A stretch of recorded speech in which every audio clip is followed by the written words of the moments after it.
Well, it's like 6 o'clock in the morning. I got laid off from my job at a local factory last Friday. I only had the job for like 3 weeks or so. They talking about the smart technology field that they had me in was had too many people in it, and I guess me being the newest coming through the temp service or whatever, I had to go first, or I was one of the people selected to go. I'm not sure how it goes or what happened, but that was a bummer. But I got a situation coming up with a job opportunity coming up working on the barges coming up this following Monday.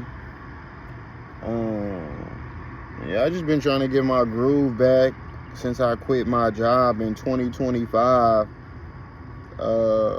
Since I quit my job in 2025 working at the little construction spot I was at, I was making $23 an hour. I had been there for like 2.5 years. It was a small company owned by like a Chinese American man, or I don't even know if he's Chinese. I don't even know if he's Chinese, but Asian American in some sense. And ever since I quit that job, I ain't gonna say my life has been in shambles, but I haven't been able to keep a lot of stuff together.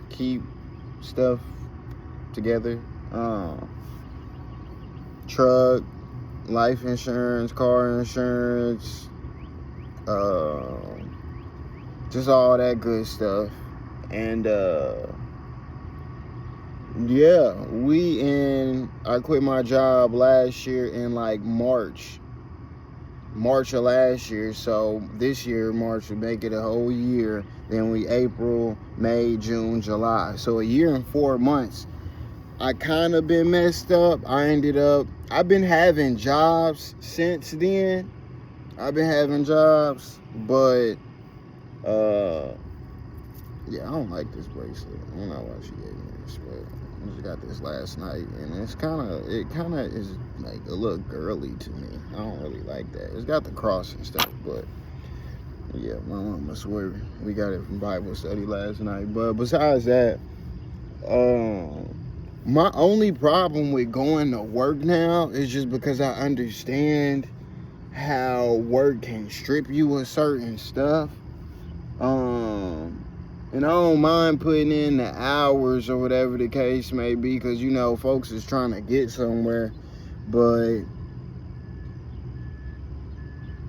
I haven't been able to land.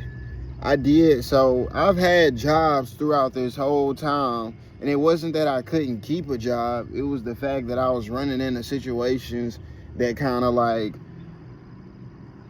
prevented me from maintaining the job. That sounds like an excuse, but in other words, I'm gonna take y'all back. So 2025, it was March of 2025 whenever I quit that construction job, and my friend had said that he had like a little gig, a way of getting money back in Houston selling solar. And now he don't work jobs. We met during the like we knew each other from being kids, but we kind of like really started hanging in like 2020. I met him right after I had just got out of a wreck. I seen him at the mall, and ever since then we have been chopping it up on how we look at life and stuff. And everybody knows time is your most precious thing. So when we had joined this little Forex group, if you're not familiar with Forex is the foreign exchange market, which could be, you can trade like commodities, currencies. They got crypto on there, all of that good stuff. So within the groups, they heavily install in your mind that jobs stand for just over broke, and trading your time for money is like one of the last things that you really should be operating in a sense of, because time is precious. You know, if you're trying to get that money, you need to be able to get it on the wake up within the first, you know what I'm saying, few hours of you being up. I agree. But obviously things didn't really just work out with us. We're learning how to trade the best. Like, we were picking up skills, but it wasn't really just getting us the most lucrative money, which I still believe that you can get it. We didn't go hard at it like we could have, or like we thought we was. Anywho, so bruh quit his job or whatever the case may be. I didn't quite quit my job right off the bat because stuff wasn't coming in how I thought it needed to. But he has been in field since then, more on a salesman tip. You know, you get the stuff sold or whatever, and you get your money, and it's still kind of backed by your hustle. Like, if you know, market yourself and, you know, promote good or whatever, knock on as many doors as you can or whatever. Yes, I said knock on as many doors. Usually the things that he has been involved in included gigs like that. So I go down there to Houston. Things don't really work out as much as I'm thinking, and I only got so much money saved up from the construction job that I had, because I prepped myself to think like, okay, I only need too much money, but I need enough money to stretch me until I think I potentially could get one of these solar deals sold.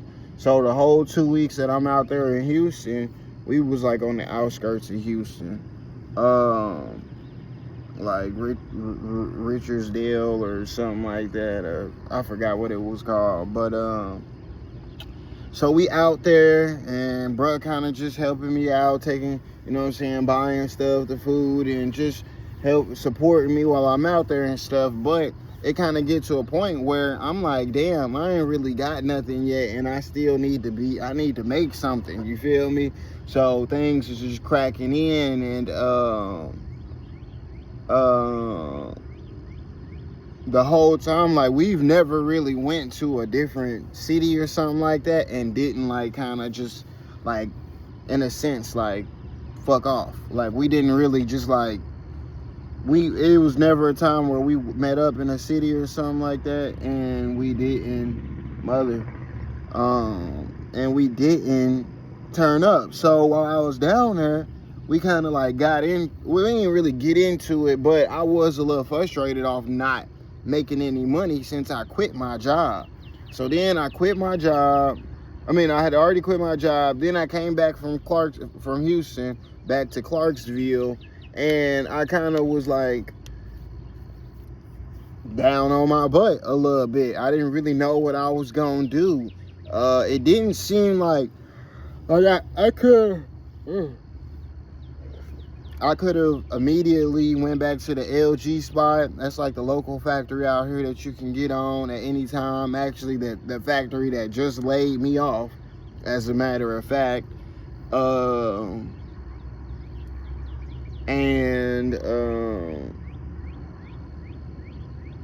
Yeah, they just laid me off, but I could have went back there. So throughout those months after that March, I came back, obviously, like, second week of April or something like that. Wasn't even gone that long. And I was just trying to figure out where I was gonna go with things and what it is that I was gonna do. Never figured it out. I got a homie. I got a friend. He's white. His brother was helping set up. He was installing the lift chairs for like old people on their walls and stuff so they can get up and down steps and stuff. So probably like a month or two after, so let's see, we in April, May, June, like June, close to July, I started working. I went to Chattanooga for a little bit and started working with him, and that was cool, but I didn't know what I was doing. So for him to kind of want to get my assistance and put me in the field so quick, I didn't really know what it is that I was doing, and I feel like on some jobs I may have not done the best like he would like it for it to be done, and since it was his name on it, he was kind of like, oh man, this dude don't know what he doing, or whatever the case may be. And I was out there for a little bit. I did like 10 of his jobs. It was like 2 to 3 days, so it was like 2 or 3 jobs a day installing those lift chairs. And at the time I still had my truck, so I went to Alabama. I don't think we went into Georgia, but we did a little bit of traveling. And yeah, so then after that, meantime, in the midst of all of this, I ended up started talking to my, I guess you could call her my ex-girlfriend now.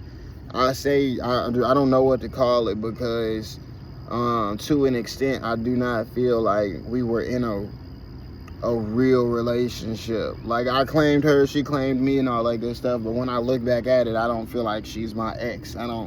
It don't feel that way. I don't know. That was the first real relationship I ever was committed to, because I'm a dog, I'm a mutt. Look at that. But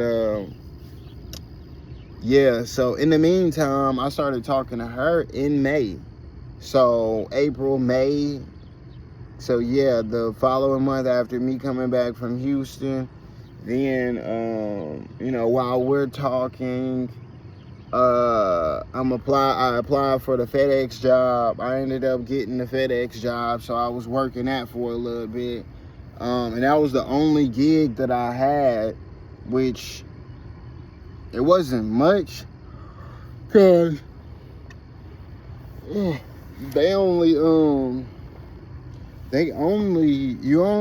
can pick up an evening shift to make it a full 8-hour day, but they only do like morning shift and then evening shift, and each one is like 4 hours.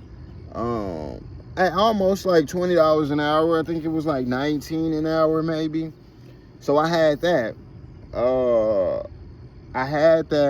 Me and old girl are talking. She's coming down here. She came down here. She had a family member that passed or whatever, and so she had to come down here, and then we kicking it off. I take an opportunity to go down there to North Carolina, and yeah, so we hitting it off and everything. Then I ended up deciding that I was gonna move down there with her, because she had just got her apartment. And now that's when things get juicy. So I ended up going down there with her. Yeah, I ended up going down there with her. She ends up getting me on to the pharmacy job that she got. Now, I've never even had a girl get me a job. Never had a girl get me a job. That's one. And then 2, actually like working with her. Now, we didn't work in the same department. I don't know if I would be so prone to be working in the same like department as my girl. I don't know how that goes. I'm sure people can make it work, but mind you, I got out there and didn't really have a life at all. No friends, no family, just me and my girl. So me trying to find a space to like be away from her and stuff like that, it was weird, it was hard, and it was unfamiliar. So we wake up together, we go to work together, we come home together. You know, there's no real good in-between space except for maybe our off days. So that was an experience. And I'm sure that might have like wore us out or whatever the case may be, but I was doing the FedEx job and the pharmacy job while I was out there. The only killer about it is the pharmacy job would end at like 10:30. We get home by 11 or something like that.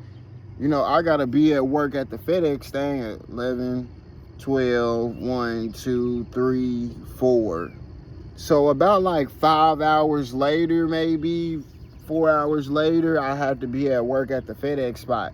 And I was like starting to like mentally, I'm like, dang, like, I don't know if I fool with doing this 2 jobs things or whatever. And plus, I want to be with my girl, or I want to be around my girl, or just be at home and be able to go to sleep, and actually catch a good amount of time to sleep or something like that. So I didn't really know how to balance this this work home life thing or whatever. And before I know it, I moved down there in October,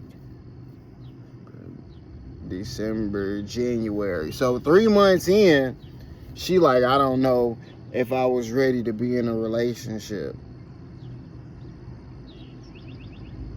And I'm like, dang, I done moved down here, whatever. Luckily, I didn't like bring all my dogs, bring all of my clothes, you know what I'm saying?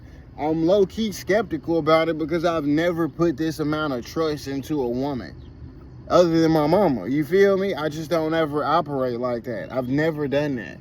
So that goes down, and she ain't just kick me out or nothing like that, but it's at a point for her where, she ready for me to go. However, whenever, wherever, whatever, like she's ready for me to dip. And I'm thinking we can like work this shit out or something like that. You got the game messed up. She wasn't going for it. So, that happened. So I'm like, dang, I don't know if I can get a crib out here. Then the way my truck, it would be doing what it's doing. I don't know if I'll be able to sustain myself, which was my opportunity, I feel like, to really like figure out who I am and, just go through the trials of just being all alone, being effed up and trying to figure out things left and right. Like, I feel like that was my opportunity to do that. I just was more fixated on even having to be around my ex.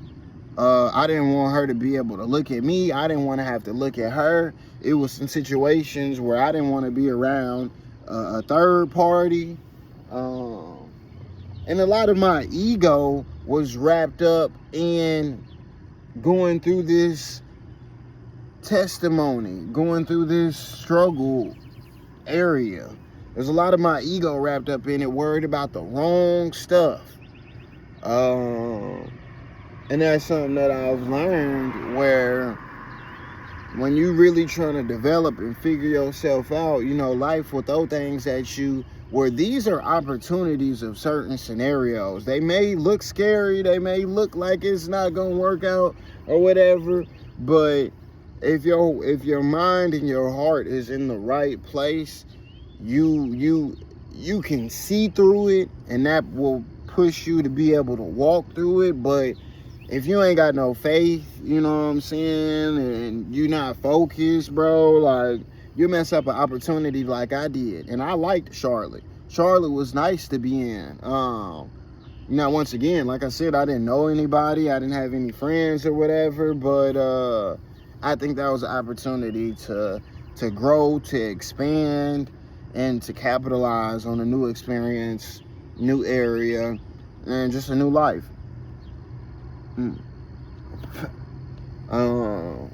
So I come back to Clarksville. I come back to Clarksville March of 2026. Crazy. Full year later of me leaving that job to go to Houston. Full year later, I'm coming back from Charlotte, North Carolina, after going through all the stuff that I had just went through throughout that whole year span. Lost my truck, like I said, my storage. I had a storage with a lot of sentimental value. My grandmother ended up passing away right before that. I ended up losing my truck. I had to hit the church, ask them if they could help me out, with getting it back. Then going through the relationship just to end 3 months later, whatever, with a breakup. That's why I'm like, I don't even know if that was real, how quick it went. So it was like I went through a good amount of life in that one little year. So now that I'm back on the other side and I'm back at like page 1 or whatever, or level 1, I'm like, damn, well dang, I don't really care to go work another job, even though I transferred the pharmacy job back out here to Tennessee, to Nashville. That was where the nearest location was for that specific pharmacy. So I transferred that job out here. I'm driving back and forth in my mom's vehicle. I'm in her vehicle now.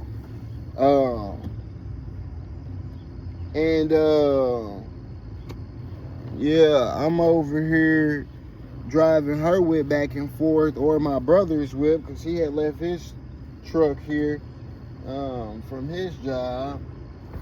And it came to a point where my mom was like, hey, my vehicle ain't in the best condition, or whatever the case may be. Well, we didn't really get into an argument. I told old girl that we had got into an argument, so she was kind of like looking down on my decision, or it felt like she was looking down on my decision of quitting my pharmacy job. But I couldn't keep doing the Ubers or the getting rides back and forth and stuff. It was just too much of a stretch. Nashville, like 45 minutes away from here.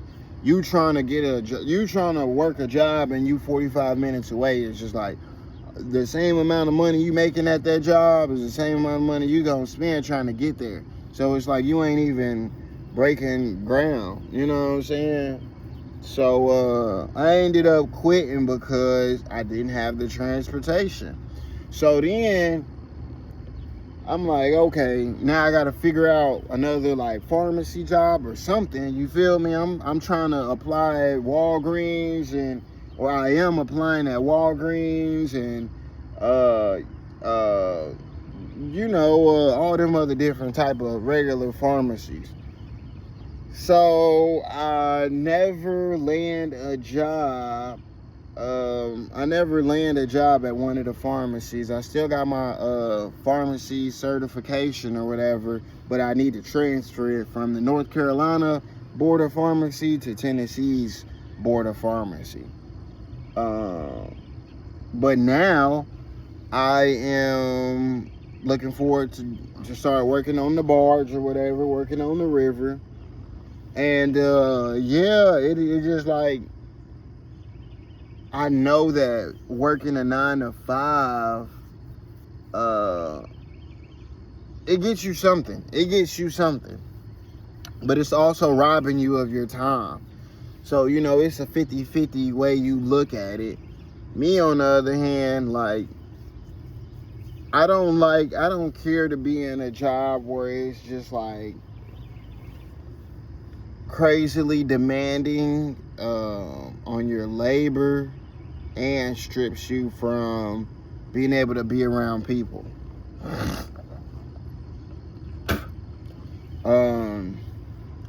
Like normal people. So like gas stations, restaurants, you know what I'm saying, all of that good stuff. Whatever you can be in that'll involve you with people so you can still kind of interact and network and stuff.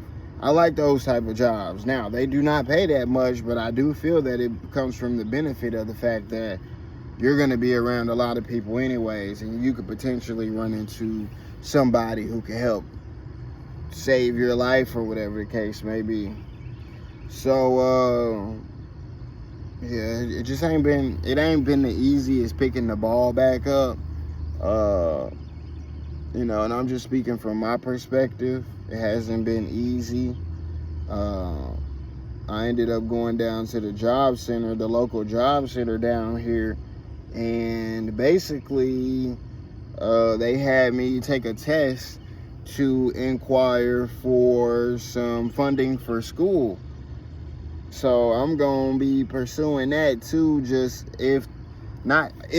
but when I'm trying to be done with the barge, that I can maybe go work an office job or, some type of IT job, or I've been looking into the HVAC, and just trying to put tools on my belt. When I get in these spaces, I will have some type of back falling on. I can fall back on something. But in the meantime, figuring out what it is that I really want to do. I got some things that I am interested in doing. The passion for them hasn't been strong enough for me to just be doing it. So, right, I say one of the most common things that I do is like when I go buy bare properties and stuff like that, or I go buy houses that could be abandoned or something like that, I like to put them in my phone so I can just kind of do some research and look at it, see who own it, see what they owe on it, all of that good stuff. So I guess I need to just dive deeper back into that. They say that if you create a system, or they say you should be focused on creating a system that demands success. So you may not ever see any success immediately, but the habitual habit of doing something, that consistency builds momentum. Now, I don't think I've been containing or maintaining a system with a good amount of consistency that will cook up the momentum as fast as I would like it to. As fast as I would like it to. So, we just gotta be a little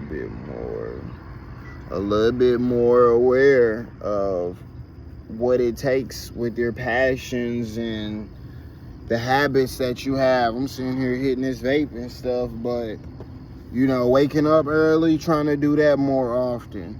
Oh yeah, waking up early, I'm doing that. I'm locking in to doing that more often. I run every day. I try to work out every day. Sundays, I don't think I work out on Sundays. I don't think I do that. No, I don't be working on Sundays. I just maybe might still stretch or do some sit-ups and push-ups and stuff, but I don't think I run because I be so caught up with church most of the time. Yeah, man. I don't know who need to hear this video. And mind you, bro, let me give you a little background on where I am at as a young man. I'm 26 years old, right? I'm 26 years old. I don't have any children. I'm not married, obviously. I live at my mama crib. I don't have a vehicle no more. I ended up, what do you call that? Where it's like a volunteer repossession. Surrendered. I surrendered my truck. I ended up having a bent push rod that I just couldn't fix because you gotta actually fix the rocker heads and all type of other stuff or something like that. So I didn't give up on it, but I did. I was just I don't even care to have to deal with this issue. I can't even get back and forth to the pharmacy job for real, let alone keep a job or whatever the case may be right now. So I've been messed up. I mean, I ain't gonna say I've been messed up, but I have made some decisions where I didn't see through it. I didn't see through the situation to handle it better. And that's a vision that you do gotta have. You have to have a vision that the vision really starts way before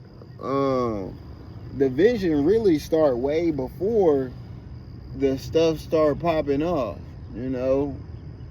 Before bad stuff really start popping off.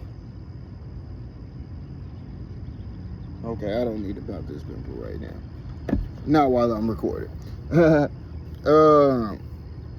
Being prepared for when life does take a turn is that's a big thing to be preparing for, because at any moment or any time, something could go down in your life where you want a break, you feel like you need a break, but if you ain't got that bread to take that break, you can't take that break. That's the sad part. I ain't want to make this video too long, but I did want to just talk to the people.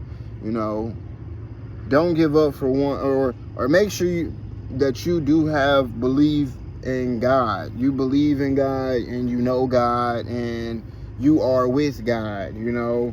I feel like at times when things get hard, it may seem like is God with you?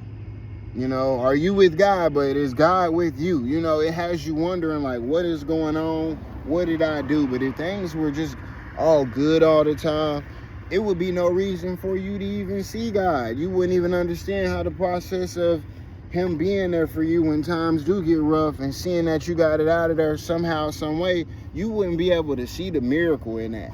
So I don't question when things do get bad.